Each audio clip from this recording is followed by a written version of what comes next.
Hello everyone, today I'm continuing to work on my box of bad locos. Let's open this up now. If I remember correctly, this little guy had issues, parts missing. So let's just open that up and go through it. This is a nice engine, I think very much worth saving. It's missing parts inside, but it has the instructions. Ooh, and a limited warranty. Look at that. I don't really see a date on this, but I would assume it's pretty old. Now, Jimmy at DIY and Digital Railroad said there are no more bad locomotives. I have to agree. Most of the locomotives nowadays are pretty nice.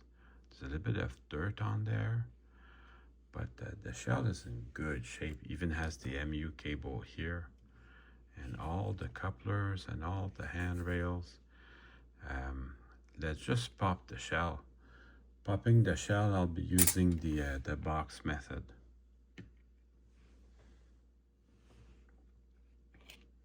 What?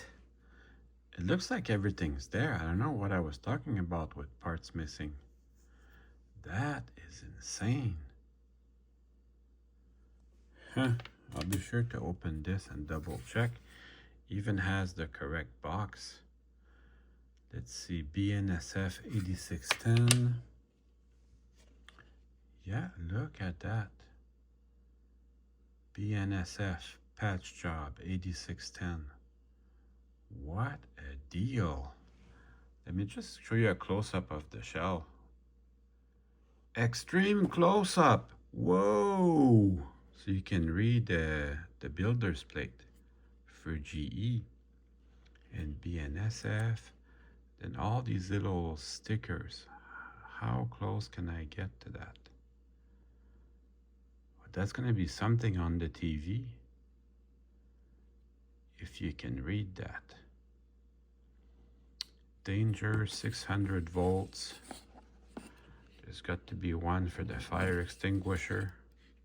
I don't want to put it upside down, but I can't get close to it. That is crazy. They blacked out the number plates. This is good detail. That is a nice locomotive. So I'll be sure and use my toothbrush and some dish soap to wash that. But obviously it's missing the sunshade, but don't be alarmed. They're right here in the little baggie. But I'm gonna keep it like that for me because my locomotives spend a lot of time in their storage boxes. So let's open this up. Fuel tank comes out, light shade comes out. This is a DC board, and that's okay. I still run DC sometimes. Beautiful. I've got a nice screwdriver right over here. Oh wait, I should maybe try it on the bench just to see. Now I remember what was the issue. I've got plenty of power on there, but one of the phases or two of the phases of the motor are out, so it won't, the motor won't spin. I've got tons of power on here, but the motor won't spin, so I have to get a replacement motor. You can see with the light, I've got plenty of juice. Okay, we'll disassemble this. Well, I think this is worth saving. There is no doubt in my mind this is going to be a nice locomotive. Now, you can get a replacement motor for this. It's about $30. I went a different kind of way. I bought some lots with more lots with broken engines. Look at that. I don't recommend you do this. If you have to pay $50 each for 2 engines, you're probably better off just spending $100 to get a good one.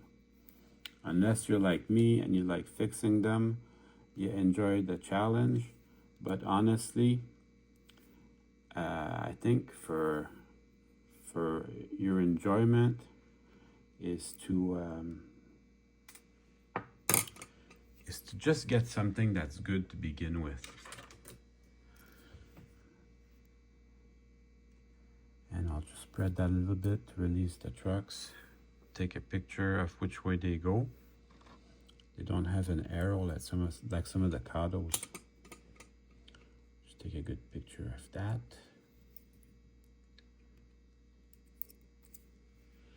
And then these contact strips, they can stay there. I just clean them with my fingers. That's got a few miles on it. Maybe it got hot, who knows? And then pop these, pop the little engine cradle.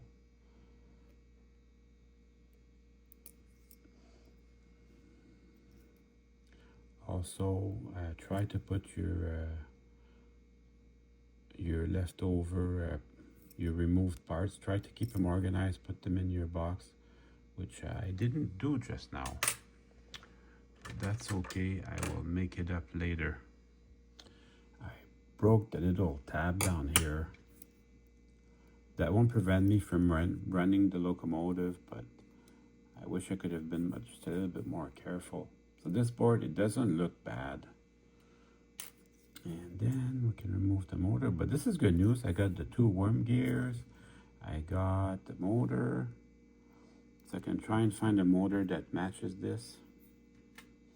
So I bought a couple of more lots of parts locomotives, hoping to get a motor for this. So we'll take a look at that. What did I get? And I really enjoy getting these random lots. So I'll show you the motor. Oh, it's bad. This motor is bad. I'll show you the motor alone. Sometimes, you know, these metal cases, they get bent out of shape. I can feel it's rubbing. You can just pull gently on it.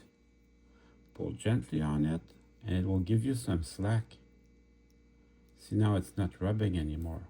Let's just put some power on it, see where we're at. I got a lot of voltage on this. Should be going really fast.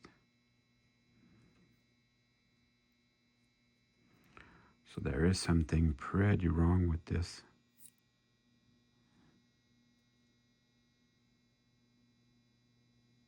So I'll keep these around though. I'll use them as you know, if I need a brush, if I need a contact strip, I'll reuse that. Actually, that reminds me, I've got a puller.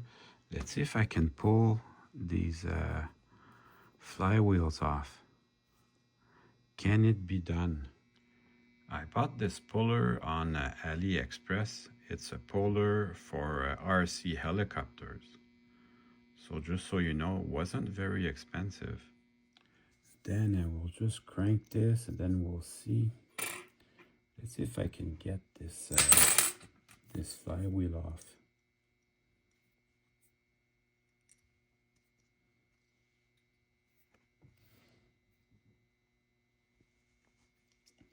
It's on there good, but it looks like it's moving. Looks like it's moving, and I want to take my time. I don't want to mess it up. It did not go as planned. I broke the tip of my my puller on there, so that was not good. So I'm going to remove that, and we'll proceed with the next step. I must have scared it because it got going again, and this is a very low step on my power pack. There's the other lowest step. It's barely moving, but it's moving. I think this is okay. I think this motor is okay.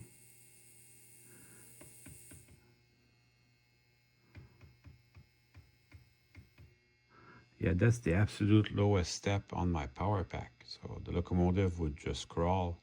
I'm going to put some lubrication in it. I'm sure that's going to help. This is what I use, the Label 108. And because I moved the magnets apart just a bit, Sometimes it will get the bearings out of the perfect alignment from the factory. And that locomotive, it doesn't look like it was ran a lot. I mean, look at the wheel wear. It wasn't ran that much. So I'll just wiggle the two bearings. You don't want any oil in the commutator, but yeah, I'll add oil from the outside. So I'll wiggle them like that, and I'll run the engine on the motor on the bench a little bit, and then we'll see about the results. I let it run for a little bit. This motor is fine. This is like the lowest step on my power pack. So that's pretty neat. This motor's fine. Allows the engine to crawl when needed, and then on the second step goes really fast.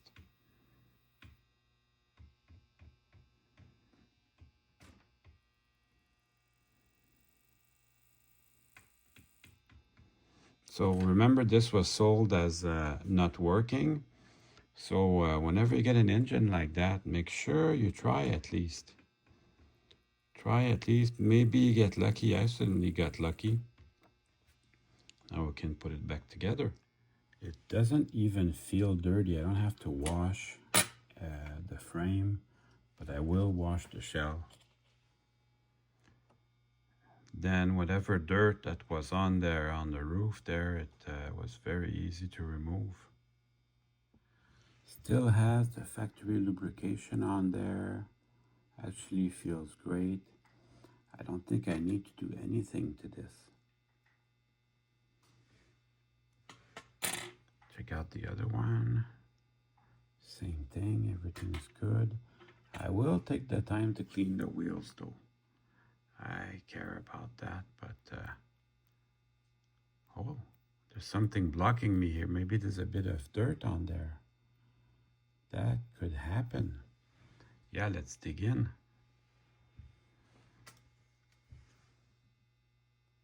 Sometimes ballast from your track gets in there and causes havoc. So let's have a look. Why is this hard to turn? And it should not be.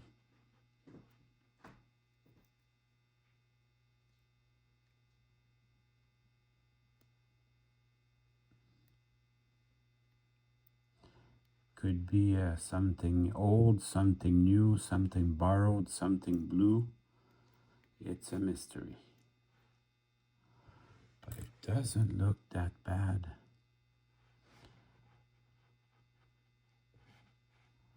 This shouldn't be hard to remove. It should just fall out.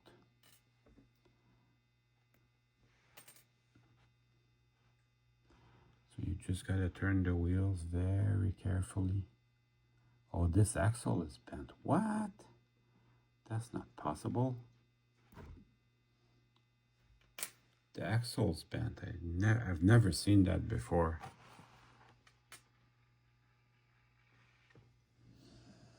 Fortunately, I do have a bunch of replacement parts, but never ever seen that before, the axle bent.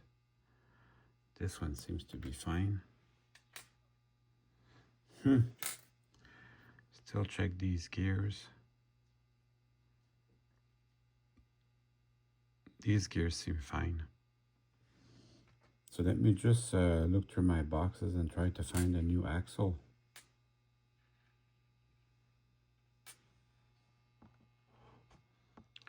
The metal part is fine. There's just like maybe some extra material.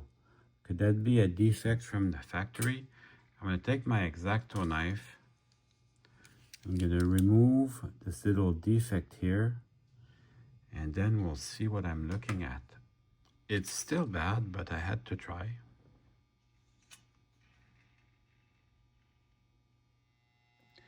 I don't have any Atlas, but I've got one from an SD40. I hope the gears are similar.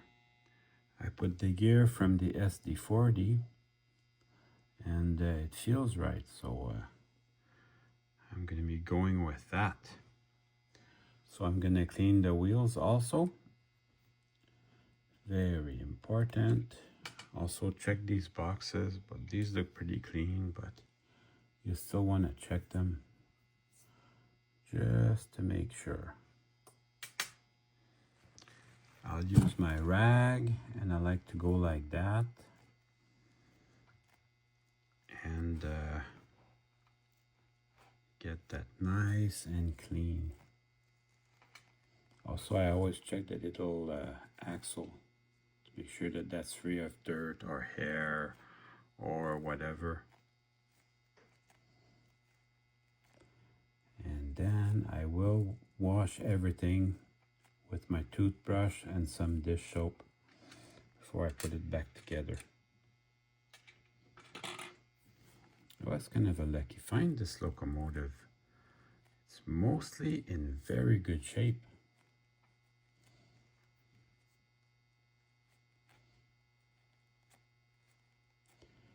And then I'll put the truck back together. I like to have my side frames squeaky clean.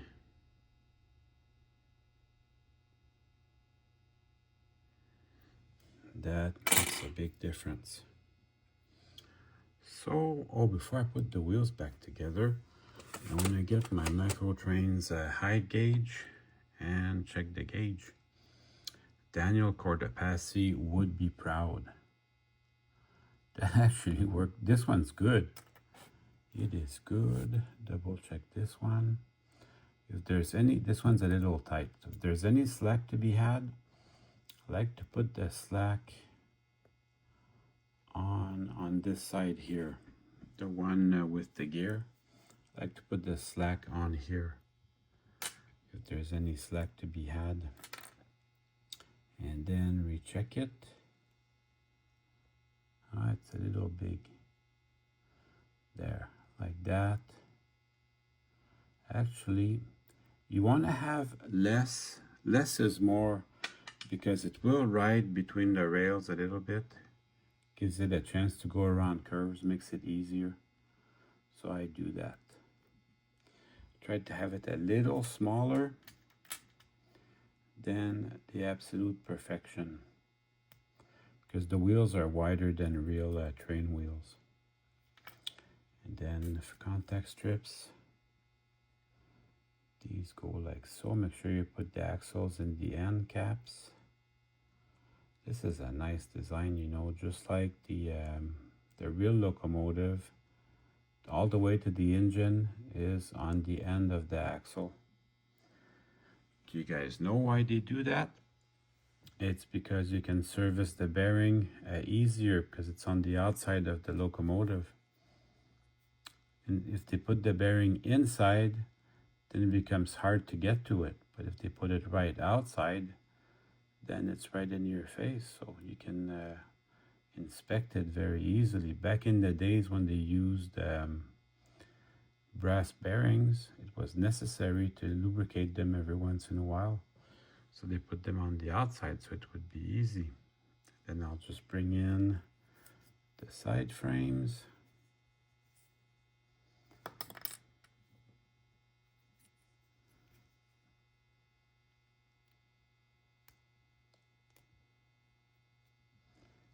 And then I still check everything as I do it.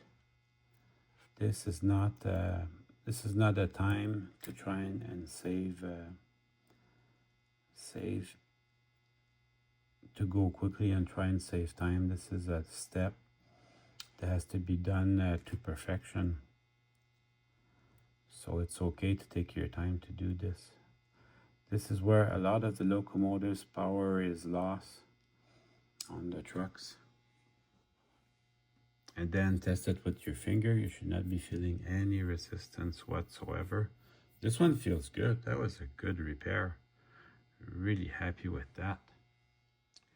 Now it can all go back together. Be careful, these little insulators there, you need them. So you have to bring the motor and the worm gears at about the same time. How do you guys like working on these? I've done so many. It seems really easy to me by this time. You want to have the three little lines on these blocks facing the blocks. Yeah, like this one here is wrong. You want to have the three little lines facing the block because that's less resistance to movement.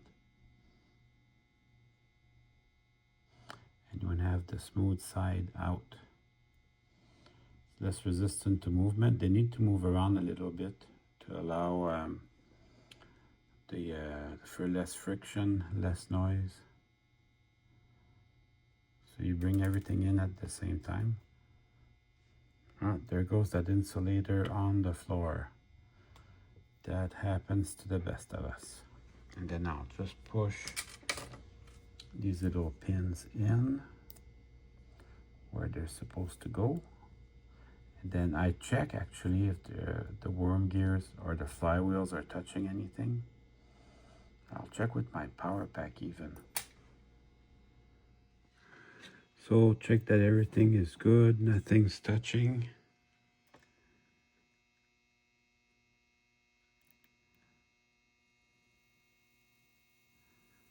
So I can't hear anything, so that is a good sign.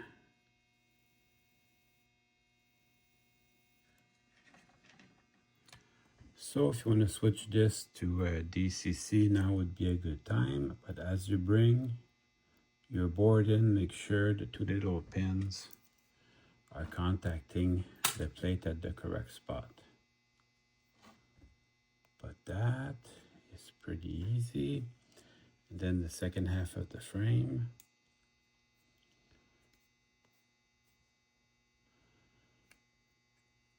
Just have to get it through those little pins. And that's another instance where you can take your time. Just get it over the pins and get the board in its proper place. I'm still missing, I broke that pin here, but I don't think it's going to keep me from running. So you bring in your two little trucks, and then once I have them in place, use gravity as your friend. I use, I'll just start the bolts. I won't tighten them, I'll just start them. Actually, everything feels good, though I could probably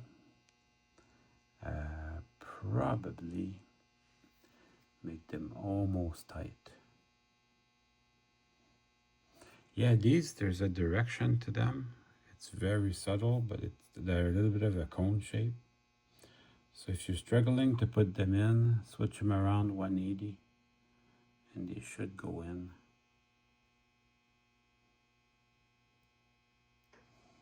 If you get them backwards, it's not the end of the world. So my two screws, they're almost tight. I'm just checking to see that the trucks are loose, easy to travel, and that they are contacting the pin at the correct spot. And this is the good time to do that because everything's easy and accessible.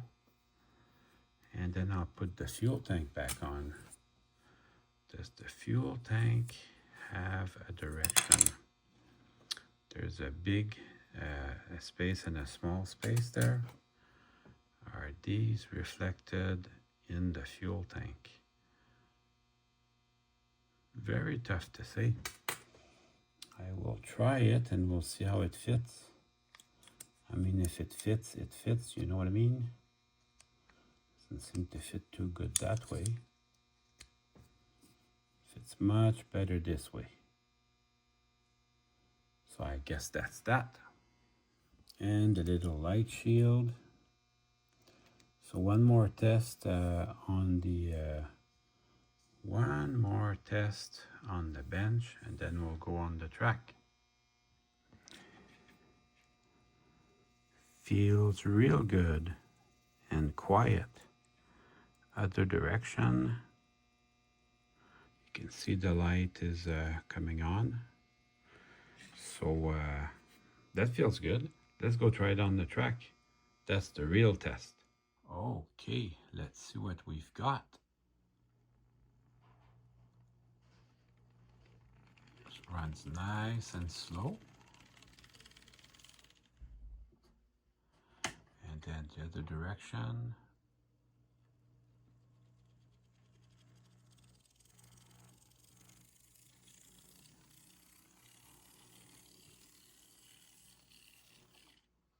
Perfect. It's got good power pickup.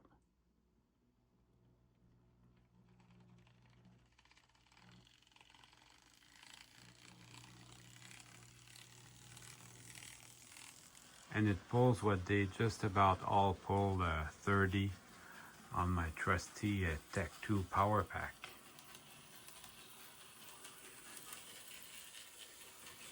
So that is awesome. I'm ready to put the shell back on. Well, that was kind of a lucky find, this locomotive. Really, really glad to get this. I'll put a link to the description of the video where I first opened the box so you can see what it was like when I started.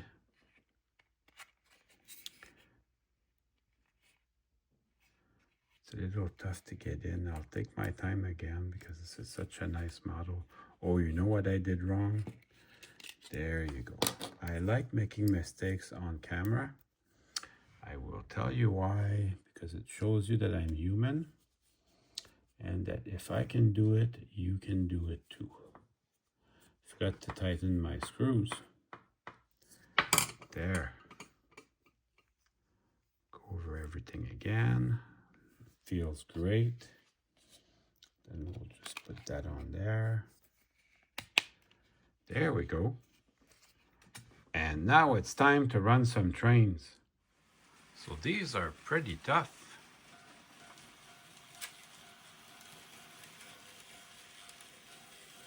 Hope you enjoyed the video. I certainly had fun making it for you.